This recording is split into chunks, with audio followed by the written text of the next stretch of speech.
home in Louisiana, so I was in the gym helping them, learning. Like I said, the first couple months I was getting aggravated with the weight, with not hearing anything, and then things just kind of fell into place.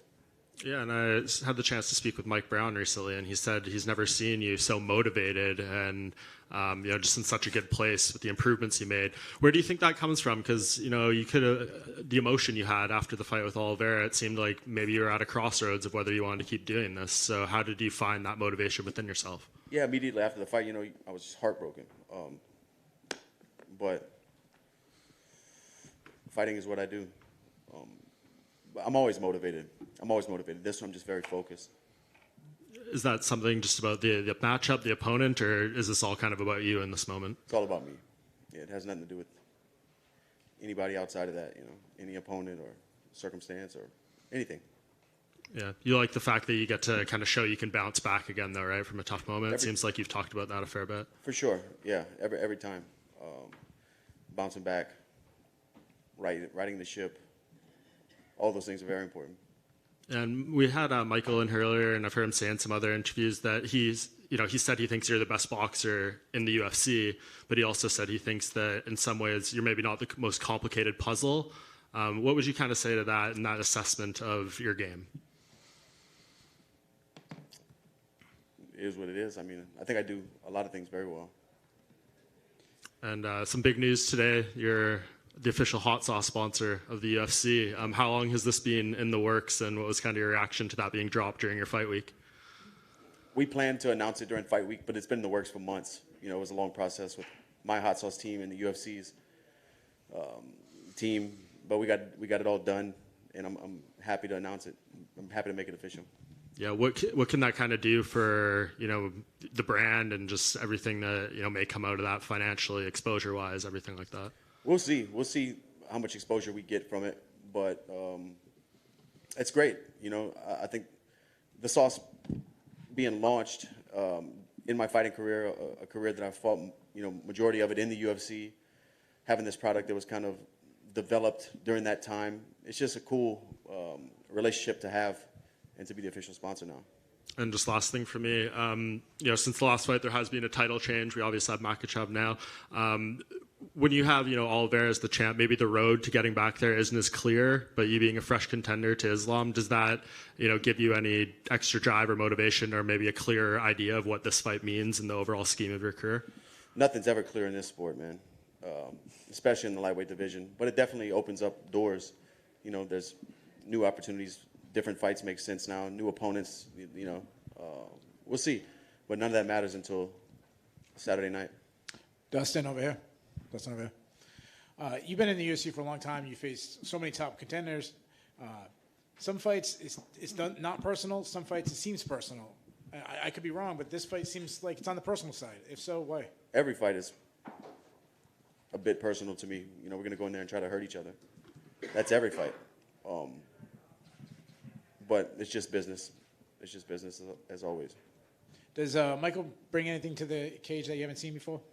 Nothing that I haven't seen, but he does a few things very well. He's very athletic, very explosive, covers distance well, throws big power, can wrestle well, and has a lot of high-level experience, Michael talked about he thinks the winner of this fight probably gets a title shot.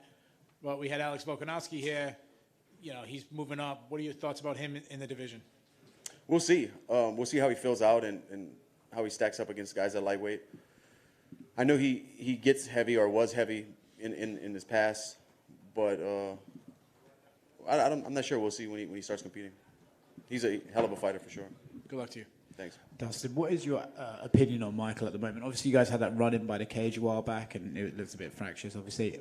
But how do you feel about him now? I know you guys had that sort of split-screen interview with DC. Have you calmed down towards him, or are you still sort of feeling like, he's come into the promotion a little bit ahead of himself? I mean, he's definitely had a great career and beat some really high-level guys.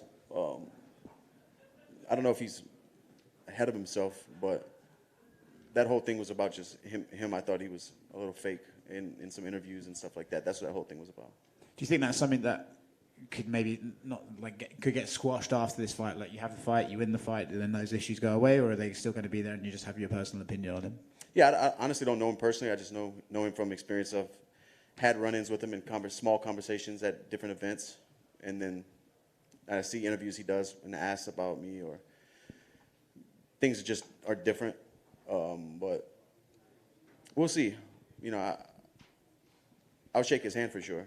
But I know that fight with Nate Diaz was one you wanted for ages, and they kind of sort of teased you with it, and then it kept sort of disappearing. Now he's left the UFC. Is that going to be a regret that you never did, or did his fight against Tony sort of make you think, you know what, that's a fight I didn't really need?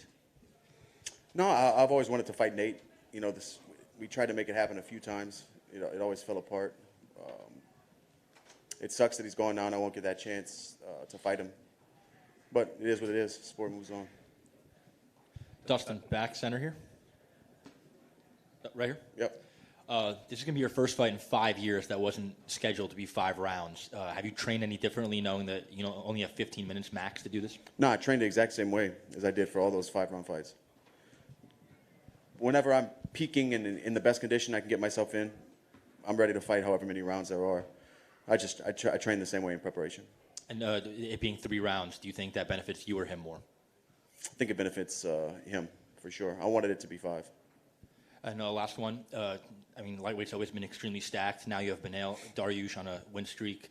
You have Charles Oliveira still in the picture. Now Volkanovski moving up to fight for the title. After this win, what do you think pushes you in the forefront to earn a title shot next? I'm not sure. Whatever the next contender is, I have no clue. You know, the landscape's always changing. But first things first, I have to get my hand raised Saturday night. Dustin here at the back. Just 2 quick ones in the front, right here. Actually, Dustin, right. Unrelated to your fight, but I've been asking everyone at Media Day this. This might be Frankie Edgar's last fight in his MMA career. You've obviously been fighting for a long time. He's one of the few fighters on this roster fighting longer than you. So were you a fan of your whole career, and do you have any memories of Frankie throughout his career? Of course, I've been a big fan of Frankie for a long time.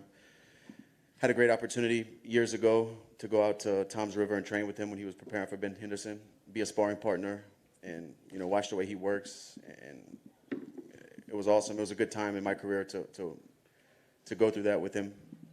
But when I made my UFC debut, he was main eventing in MGM Grand in Las Vegas. It's just crazy, man. Time flies. And then, do you have any thoughts on the main event between Izzy and Alex Pereira? I'm excited for that, man. I don't know which way that one's going to go. I'm excited to see how it unfolds. Dustin here at the back. Oh, sorry, no, you go ahead. Oh, sorry, just quickly.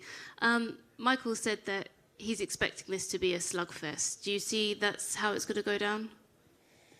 If it does, I'm going to clean him up. He knows deep down he doesn't want to do that. And, of course, your last fight, you came up short against Charles Oliveira. What was your reaction to him losing the title to Islam? I was surprised. I didn't have a dog in the fight, but I thought Charles was going to get it done. But congrats to Islam. He's a world champ. And what's your opinion about him as a champion, obviously being top of the division now? Tough guy, on the streak. Looks like he's putting everything together, doing everything right. What bad can I say about him? And in terms of how you would match up against him, how would you see that going down? I'm not sure. Saturday's first things first, and then we'll start looking at matchups. Thank you. Dustin here at the back. Obviously, a lot of your career has been linked to Conor McGregor, and there's talks maybe he won't come back. People are concerned about him bulking up. He certainly won't be back at lightweight anytime soon. Do you believe that by the time you hang up your gloves, you will have had a 4th fight with him? I'm not sure, man. You never know in this sport. I don't know if, like you said, if he's coming back. What weight class? I'm not sure. I never say never, but it's not looking like it in the near future. Is welterweight something that interests you? And particularly, like if he does decide to come back, I would think that he would be someone high up on your list of people you'd want to get in there with again. We'll see. I fought him 3 times. I'm trying to get to the title, Thank you. Over here, Dustin. What's up, man? What's up? How long did it take for you to pick up the pieces? Because you said your heart was broken after the last title fight. So what was like that journey for you? Just getting back home, after a long training camp, getting back home. Time heals all. Just getting back in the gym, one step at a time, having fun with it again. Focus on what matters in my life and reasons that I'm fighting and things like that. It's just been a long process. So kind of just like reassessing your mentality? Yeah. And also, can you tell us if the Good Fight Foundation got anything going on for Thanksgiving? Yeah, thanks for asking. We're doing 500 family meal pickups, so a full meal for families with a tin to put it, like to bake it all in. Hams, bread rolls, greens, a few sides. It's going to be 500 first come, first serve. And we're also doing a women and children's shelter in Lafayette, Louisiana. We're doing presents for all the children there for Christmas morning. So it's kind of a dual goal that we set. Yeah, those kids should wake up and have presents to open. It's great work, man. Thank you. Thank you. Dustin, right here. In your career, you've never lost 2 in a row. Coming off a loss and going into this fight, is that something that you think about? It's something that's in the back of my head. You know, I'd love to keep that trend going, obviously, and bounce back and show that I can overcome and improve. And I think even after wins, I've come in and shown new wrinkles in the game and improvements. But this is just another one of those moments where I can show growth and show my dedication to the sport by putting on a good performance. Perfect. And, you know, you've had a lot of big moments in your career, especially over the past couple of years, the wins over McGregor, a lot of big moments. At this point, after all of that, is there anything in the octagon professionally you think that could top that? Become an undisputed world champion. You know, it's the highest of the high. That can top all of those. Thank you. Hi, Dustin, over here in the back. You have one of the best walkout songs in the business with The Boss by James Brown. What other songs do you listen to during fight camp? What gets you up in the morning? I listen to a lot of, you know, funky old school stuff, James Brown, Rick James, but I also listen to a lot of hip hop during training camp.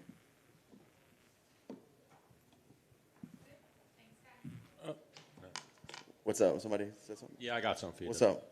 How you doing? Stan the Man from Menace and the Man. So you're one of the most successful lightweights in UFC history. You've been in there with Khabib, who some might say is the GOAT. We talked about Frankie Edgar, who some people think is the best. Who's the greatest lightweight of all time, according to Dustin Poirier? Man, that's a tough one because the legacy goes back so far. Of all time, I mean, most dominating has to be Khabib, right? But what gets me mad is we don't even bring up Yves Edwards' name when we talk about the best lightweights of all time. You know, he was uncrowned lightweight champion of the world when he beat Josh Thompson.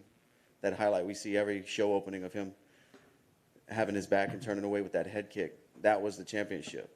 You know, I think his name should be brought up in these conversations. Oh, for sure.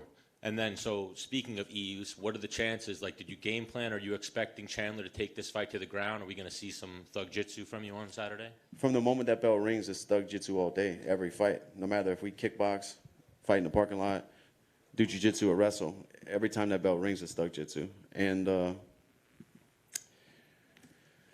Yves is a good buddy of mine. He actually came down to Louisiana before training camp started, and we got some rounds in and stuff. He's out in Texas helping young fighters and still growing the thug jitsu community, man. Yes, I love Yves. I spent the whole UFC Long Island with Yves. Yeah, he's a man. Yeah, speaks very